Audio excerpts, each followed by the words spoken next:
Kalashnikov, or AK-47 Kalashnikov, is a Russian historical drama film. It is a biography and also a true story, which is based on a real incident. I believe this is a story that everyone should know. That's why I'm sharing it with you. The year was 1941, during World War II. This battle is known as the Battle of Rysyak. Senior Sergeant Mikhail Kalashnikov is in the middle of the battlefield with a cannon. Despite this, he displayed great bravery and managed to drive away the enemy's anti-tank unit. Kalashnikov was injured in the process, and the next moment, he regained consciousness in a hospital. Due to his injuries, he was deemed unfit for further combat and was ordered to return home. He and some frontline commandos are traveling in a truck to a certain location, but their vehicle got stuck, and they saw smoke rising from a distant place. Upon seeing the smoke, Hay grew suspicious, so Kalashnikov and his commander decide to check out the area, and their suspicions turn out to be correct. Two German soldiers emerge, and a gunfight breaks out. The Germans are killed, but the commander is severely injured because his gun jams at the critical moment. It fails to fire. When Kalashnikov later examines the gun, he notices that water had entered the magazine, and it had frozen in the cold, causing the gun to malfunction at the crucial time. The next moment, we see Kalashnikov at a train station, on his way home. On the train, he meets someone to whom he shares some of his past experiences. This man is Mikhail Kalashnikov, a very talented individual. From a young age, he has had a passion for building guns. He lived in a village called Altai, where he is now headed. But will he forget his talent? Not at all. His mind becomes fixated, and he gets off at Matai station, instead of continuing home. There's a factory there, and he enters it and meets Sergeant Krotov. Kalashnikov explains that the guns currently being used by soldiers are unreliable. They stop working at critical moments. He believes he might be able to solve this problem, but he needs a place to work on building his gun. However, Sergeant Krotov was completely opposed to the idea. Kalashnikov left feeling disheartened, and while he was sitting in a certain place, he saw another high-ranking general named Basarov. Kalashnikov explains everything to him, and General Basarov grants him permission to pursue his work. Now, Sergeant Krotov couldn't refuse even if he wanted to. Kalashnikov then begins working on the new model of his gun. But it's impossible for him to do it alone. That's why the other workers at the factory step in to help. They assure him that they would help him during their breaks or on their days off. With this support, work began in full swing, and within a few days, Kalashnikov completed the first model of his gun. Now they head out to test the gun for the first time. Kalashnikov succeeds on his first attempt. But building the gun isn't enough. It needs to be presented to the government so that others can also use it. To demonstrate it, he goes to General Basarov's office. However, when the employees there saw the gun with Kalashnikov, they became frightened and had him arrested. Of course, if an unfamiliar person enters a place with a gun, everyone will naturally be frightened. Shortly after, the ordnance officer arrives, and the employees show him the gun that Kalashnikov made. Upon seeing the gun, the officer immediately realizes that this gun wasn't been manufactured in a factory but has been handcrafted. He then takes the gun to a test range, where firearms are tested, and they test Kalashnikov's gun there. Upon seeing the performance of the gun, everyone was amazed because it performed exceptionally well. The officer returns to the office and releases Kalashnikov from jail, as they realized that the person they had imprisoned was actually an inventor. They understood that such talent should not be kept locked up in jail. They inform Kalashnikov about a competition, called the All-Union Weapon Design Contest. If his gun design wins the contest, it would be integrated into military service. But before that, he has to impress General Kurbakin, the district commander of Central Asia, a very high-ranking official. The next day, Kalashnikov is taken to the test range where the gun will be tested. Shortly after, General Kurbakin arrives to test the gun that Kalashnikov has crafted. And as we anticipated, the result is remarkable. General Kurbakin is highly impressed by the gun. Afterward, the general speaks privately with Kalashnikov. He is so impressed by the gun's design that he gives Kalashnikov a personal recommendation letter, which will allow him to participate in the All-Union Weapon Design Contest. He also advises Kalashnikov to change his uniform since he is about to enter a much larger stage. And indeed, it is a moment of great joy. In the next scene, we see Kalashnikov arriving in Moscow wearing a new uniform. The year is 1943, and he is headed to a place called Golubkino. He was in a car where he meets another person who is also participating in the weapon design contest. This person was Alexei Sudev, a famous individual whose AS-44 rifle was once very popular. Kalashnikov then arrives at the office, but it became apparent that he didn't have much formal education because financial constraints had prevented him from studying properly. As a result, he couldn't create a blueprint or model for his gun. At the office, Kalashnikov meets another person named Vasily Ludy, who explains everything about the place. Many prominent Soviet gun designers were present there, such as Spagins, Klavrovin, and others. You can learn more about them on Google or Wikipedia. Anyway, as I mentioned earlier, Kalashnikov doesn't have a blueprint or proper drawing of his gun, so Vasily Ludy arranged for someone to assist him. A woman named Ekaterina Moiseva comes to meet Kalashnikov. She has come there to assist him with the drawings and other aspects of his gun design. Afterwards, Kalashnikov's gun undergoes its first test, but several issues arise that he needs to fix. Meanwhile, he falls in love with Ekaterina Moiseva. Kalashnikov walks her home, but later finds out that she has a daughter and is a single mother. However, this doesn't bother Kalashnikov at all, as is often the case with desperate single men. Anyway, after that, a piece of sad news arrives: Kalashnikov lost in the competition. But the other contestant, Alexei Sudev, wins the competition. That moment was very painful, and Kalashnikov begins to lose his morale. Everyone tries to motivate him, encouraging him to work on a new design for a machine gun. The year is now 1944, and Kalashnikov has returned to Kazakhstan. He meets with General Kurbakin, who had helped him enter the competition in the first place. General Kurbakin was a very kind person, and when he sees Kalashnikov, he immediately realizes that Kalashnikov lacks self-confidence and needs to strengthen his resolve.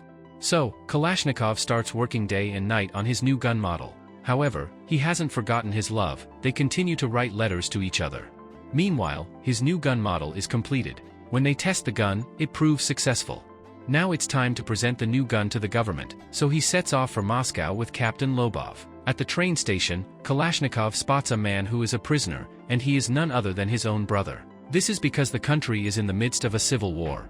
Captain Lobov notices this, and as they travel through a forest road, a conflict arises between them. Captain Lobov starts to think that Kalashnikov is the prisoner's brother, so he might share radical views. This leads to a fight between the two, though it stops after a while.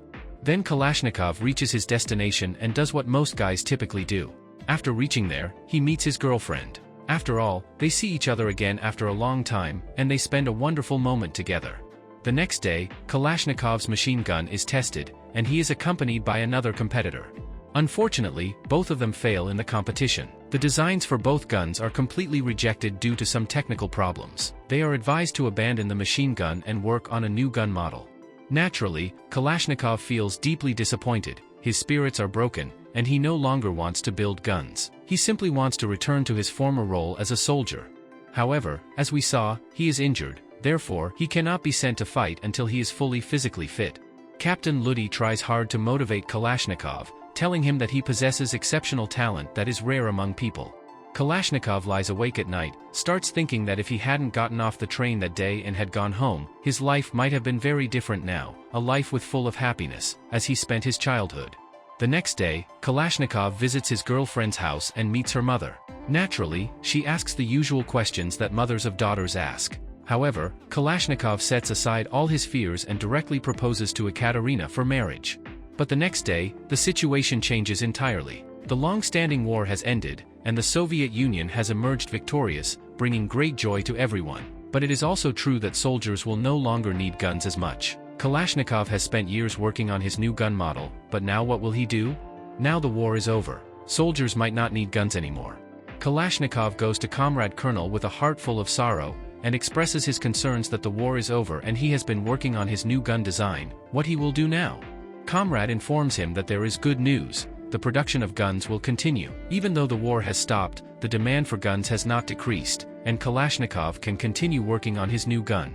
Afterwards, they start working with renewed vigor. In the meantime, one day, Alexei Sudev comes to visit Kalashnikov in his office, the one who won the gun design competition. He has also entered the next competition. But upon seeing Kalashnikov's gun model, he realizes that he will not be able to win this time. Kalashnikov's model is so perfect that no one will be able to compete with it. The next day, Kalashnikov leaves for a new competition and will be away for a year. He feels sad about being away from his wife. However, his wife motivates him, telling him that one day he will become the greatest weapon designer in the entire Soviet Union. This encouragement boosts Kalashnikov's morale even more. Now it is 1947, and he arrives in a place called Kovrov City, where he will work on his new gun model. There, he meets another person named Alexander. There, they see Major General Degtярev's car, which Stalin himself has gifted him. Kalashnikov decides in his mind that one day he will also receive a gift from Stalin. Anyway, I hope you have read about Stalin in history books, or you can search for more details on Google. Major General Degtyarev, who is Kalashnikov's rival, will also presenting his new gun model. Therefore, Kalashnikov will not be presenting his gun alone. Degtyarev will present his new model as well.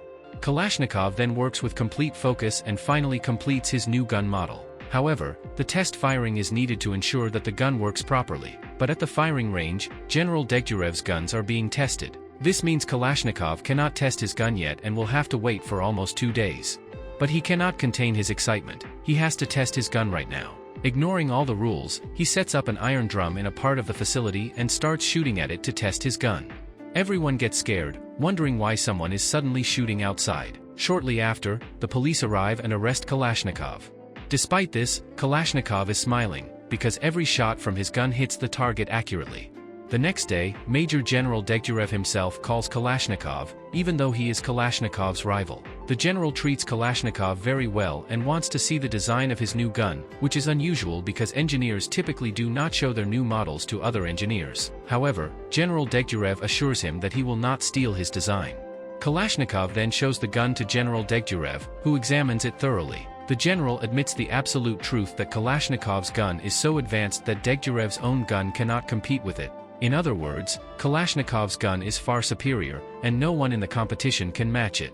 The next day, 2 guns are tested at the firing range. The first gun is from another company, and both guns will undergo a water test and other evaluations to see how they perform in different conditions. The first gun fails the test, and now it's time to test Kalashnikov's gun. His gun is dipped in water, and when it is tested, it performs remarkably well. Afterwards, the gun is subjected to dust and dirt, and it still performs outstandingly well. Finally, Kalashnikov's gun wins the competition. He shares the joyous news with his wife, but his wife has even happier news to share with him that she is pregnant. Then a lot of time passes, and now it's the year 1949 and the place is Moscow. There, Kalashnikov meets with Chief Artillery Marshal Voronov. Marshal Voronov takes him in his private car, and they have a discussion. Marshal Voronov learns that Kalashnikov has not been to his own home for so many years. It's been so long that he can hardly remember what his mother looks like. They then arrive at a place where a group of soldiers is standing in formation for a parade. They are holding the new gun that Kalashnikov has designed. Many names are mentioned of those who have designed guns for the Soviet Union over the years. Finally, the name of the youngest designer is announced, who is Mikhail Kalashnikov. His invention, the AK-47, represents a future for the world of firearms. Kalashnikov is honored properly, and Marshal Voronov grants his request for leave. This means Kalashnikov can finally return to his home after all these years. We then see a joyful moment. Kalashnikov has returned to his village with his wife and 2 children. And finally, he is able to see his mother and father. And from this, we can learn something wonderful. Remember the moment when Kalashnikov was injured and was being sent home. If he had gone home then, perhaps he wouldn't have seen this day, or maybe the whole world wouldn't have known the name of the AK-47 rifle. Today, most of us know the name of the AK-47, which stands for Avtomat Kalashnikova, Kalashnikov's automatic rifle. And since it was made in 1947, that's why it's called the 47, AK-47. I thought it would be great to share this fascinating biography with you all, because everyone should know how this revolutionary rifle came into being. And that was today's story. I hope you enjoyed it. If you liked the video, please kindly subscribe to our channel, and make sure to leave your valuable opinions in the comments section. I read each of your comments. So friends, see you in the next video. Till then, stay well, stay healthy. Goodbye for today.